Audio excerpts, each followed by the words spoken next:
Hi అందరికీ. Welcome back to my channel 'life is unscripted'.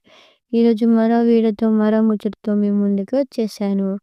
ముందుగా మీ అందరికీ హ్యాపీ న్యూ ఇయర్. నాకు పెద్దగా ఈ విషెస్ చెప్పడం ఇవన్నీ నచ్చవు. కొంతమందికి నచ్చవు. కొంతమందికి అసలు న్యూ ఇయర్ చేసుకోవడమే ఉండదు. ఎవరైనా మన దాంట్లో చేసుకునే వాళ్ళుంటే ఆళ్ళకి ఈ విషెస్ అనమాట. నూతన సంవత్సర శుభాకాంక్షలు. ఇగ కొంతమంది స్టేటస్‌లు పెడుతూనే పాత ఇయర్ పోయి, ఈ ఇయర్ మంచిగా రావాలి, అట్లా రావాలి, ఇట్లా రావాలి. నాకైతే వాటి మీద నమ్మకం లేదు. ఎప్పుడు ఒకేలానే ఉంటది. ఇంకా నా లైఫ్‌లో మాత్రం నాకు ఇంకెక్కువ డిఫరెన్స్ ఉంటది ఈ ఇయర్ నుండి. ఎందుకంటే మా సార్ లేరు కాబట్టి ప్రతిరోజు, ప్రతి డేటు ఆయన చేసే పనులన్నీ గుర్తుకొస్తాయన్నమాట. అందుకే నాకు పెద్ద కొత్త ఏం లేదు న్యూ ఇయర్ అంటే. ప్రశాంతత లేని మనసుకి ఏ పండుగలొచ్చినా, ఏ న్యూ ఇయర్ వచ్చినా తేడా ఏముండదు. రోజులానే ఉంటది. సాటర్‌డేనో అంటారు వీకెండు. ఈరోజు మా ఇంట్లో చికెను. వాహ్! వాహ్! వాహ్! వాహ్! ఏం ప్రాస గదా! మీరు గూడా మీ ఓన్‌గా ఏమైనా ప్రాస చేస్తే చెప్పండి. కామెంట్ జేయండి. ఇందాం ఎట్లుంటదో.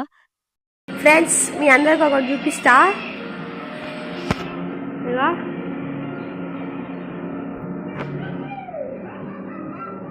చూసిరా ఏం చేస్తుండో. అసలు ఫోను టీవీ అలవాటు ఏం లేకుండే హాస్పిటల్ అడ్మిట్ అయినప్పుడు మంచిగా అలవాటు అయింది. ఇక రుద్రా రుద్రా హాయ్. ఇగ అదైతే ముచ్చటండి. నేను వీడియో చేసేటప్పుడే రికార్డ్ చేసినా అనమాట. వృద్ధకి హాస్పిటల్ ఉన్నప్పుడు బయటికి వెళ్ళలేంగా కట్టేసినట్టు అయింది ఆనికి. కట్టేసినట్టు అయినందుకు ఇగ ఫోన్‌ల బొమ్మలు చూపించినందుకు ఇగ అదే అలవాటయింది. ఇంటికొచ్చినాక గూడా కోతి, టాక్టర్, బండి అని అంటుంటే ఇగ పెట్టినాం. పెడితే చూసినావా ఎంత దర్జాగా కూసోని చూస్తుండో. ఇగ ఈరోజు మా ఇంట్లో చికెన్ కూర మా అత్తమ్మ వండుతుంది. మా అత్తమ్మకి చికెన్ అంటే ఇష్టము. మనమేమో సూపు, గ్రేవీ లెక్కలు చేసుకుంటాం. కానీ మా అత్తమ్మకి అట్లా గ్రేవీ గ్రేవీ ఇష్టం ఉండదు. అందుకే మా అత్తమ్మనే వండుతుంది. ఇంకొకటి మేము చికెన్ తినక నిజం చెప్తున్నా మీరు నమ్ముతారో నమ్మరో 6 మంత్స్ అవుతుంది. అంటే మేము తెచ్చుకొని తినక మరి ఊరు చికెన్ తెచ్చుకోవాలంటే 4 కిలోమీటర్లు బయటికి పోయి తెచ్చుకోవాలి. షాపులు బయటుంటాయన్నమాట. అప్పుడంటే మా సార్ ఉండేది పోయి తెచ్చేది. ఇప్పుడు ఎవరు లేరు కాబట్టి తెలియదు. ఇగ రుద్రుని చూడనీకి మా చెల్లొచ్చిందనమాట. ఇగ వచ్చేటప్పుడు చికెన్ తెస్తాక వండుకోరని మా చెల్లి చికెన్ తెచ్చిందనమాట. ఇగ మా అత్తమ్మ వండుతుంది. మా అత్తమ్మ గూడా చాలా సింపుల్‌గా వండుతది. చెప్పినా మా అత్తమ్మకి చికెన్ అంటే ఇష్టమని. గ్రేవీ ఎక్కువ ఉండొద్దనమాట మా అత్తమ్మకి ఇట్లా ఫ్రై పీస్ లెక్కలో ఉండాలి. ఇగ మా అత్తమ్మనే వండుతుంది. ఈడ వీడియోలో కొంచెం డిస్టర్బెన్స్ ఉంది. అంటే డిస్టర్బెన్స్ అంటే కూర కలిపేటప్పుడు మా అత్తమ్మ చెయ్యి మొత్తం పడుతుంది. ఎందుకు పడుతుందో నాకు గూడా అర్థం కాలేదు.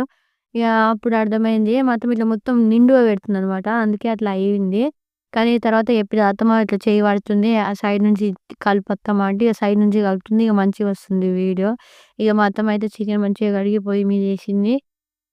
ఇగ కొత్తిమీర గూడా ఏస్తది కొంచెము. ఎందుకు అట్లా ఏస్తావు అత్తమ్మ అంటే, ఫ్లేవర్ అంటుకుంటది చికెన్‌కి అని చెప్పి అని అంటది. ఇగ కలుపుతుంది చూడండి మా అత్తమ్మ ఇప్పుడు. ఫస్ట్ ఎట్లా చెయ్యి ఉండేనో ఇప్పుడు చూడండి సైడ్‌కొచ్చింది చెయ్యి. ఇప్పుడు డిస్టర్బ్‌గా ఏం లేదు వీడియోల. అదేంటో తెలియదు గానీ, మనసు బాధపడితే కడుపు పస్తులు ఉండాల్సుంటది. నిజమా కాదా చెప్పండి? మీకు గూడా అనిపిచ్చిందా ఎప్పుడైనా? ఆకలి చంపుకుంటది గదా! ఇంకొకటి నా వయసు చిన్నదే గానీ, నేను మోసే బాధ్యతలు మాత్రం నా వయసుకు మించినయి. ఇంకోటి బాధ్యతలనేటివి వయసుకి, మెచ్యూరిటీకి, పనికి తగ్గట్టు రావు. ఇంట్లో సిట్యుయేషన్స్ వల్ల వస్తాయని అర్థమైంది నాకు ఈ 6 మంత్స్‌ల. నేను నా సార్‌తోని లైఫ్ మొత్తాన్ని ఎట్లా అంటే, 100 ఏళ్ల జీవితాన్ని 2 అక్షరాల ప్రేమ శాసిస్తుంది అన్నట్టు. అదృష్టం బావుంటేనేమో వరంలా తోడుంటది. అదే నా తలరాత బాలేకపోతేనేమో ఇట్లా జ్ఞాపకమై ఏడిపిస్తుంది. నేను మొత్తం హోల్ లైఫ్ మొత్తం ఊహించుకున్నా గదా! నా సార్‌తోని. ఇట్లా సడెన్‌గా విడిపోయేసరికి అసలు కొన్ని రోజులైతే నాకు నేనే అనిపిచ్చింది అసలు. ఇదంతా నిజమా? కల అయితే బాగుండు. ఒక 6 మంత్స్ ఎనక్కి పోతే బాగుండు. ఒక్కటే రోజు ఆ సండే ఒక్కరోజు ఎనకకి పోతే బాగుండు. అది సండే కాకపోతే బాగుండు అని ఎంత అనిపిస్తుంది తెలుసా రోజు. కానీ ఈ already half of the year అయిపోయింది. ఇప్పటికి కూడా నాకు నమ్మబుద్ధి అయితలేదు. మా బావ తిరిగొస్తాడనే అనిపిస్తుంది. డ్యూటీకి పోయిండేమో, ఎన్నో ఉండేమో, వస్తాడేమో, ఫోన్ చేస్తాడేమో అని అనిపిస్తుంది. కానీ అదే ఇంట్లోకి వచ్చి గోడకి మా బావ ఫోటో చూసేసరికి తిరిగి రాడు, తిరిగి రాని లోకానికి పోయిండు. అసలు ఆ మనిషే లేడని చెప్పి ఆ గోడకున్న ఫోటోని చూసే ప్రతిసారి గుర్తు చేస్తది.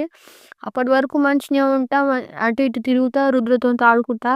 కానీ ఎప్పుడైతే ఆ వాల్‌కి మా బావ ఫోటో చూస్తానో అప్పుడు ఆటోమేటిక్‌గా అన్‌కంట్రోల్‌గా అయ్యి ఏడుస్తూనే ఉంటా. కలలో కూడా అనుకోలేదు నా లైఫ్‌లో ఇంత కఠినమైన రోజులు గడపాల్సి వస్తుందని. నన్ను వదిలిపెట్టకన్నది మా సారే. నన్ను ఒంటరివాడిని చేయకని చెప్పింది కూడా మా సారే. కానీ చివరికి నన్నే ఒంటరిదాన్ని చేసిపోయిండు. మేము ముగ్గురం కాస్త నలుగురం అవుతాం అనుకున్నాం గానీ ఇట్లా ఇద్దరిని చేసిపోతాడని అనుకోలేదు నేనైతే. వీడియో ఎమోషనల్ అయితే మా చికెన్ కర్రీ అయితే రెడీ. లాస్ట్ కొత్తిమీర వేసింది. Thanks for watching.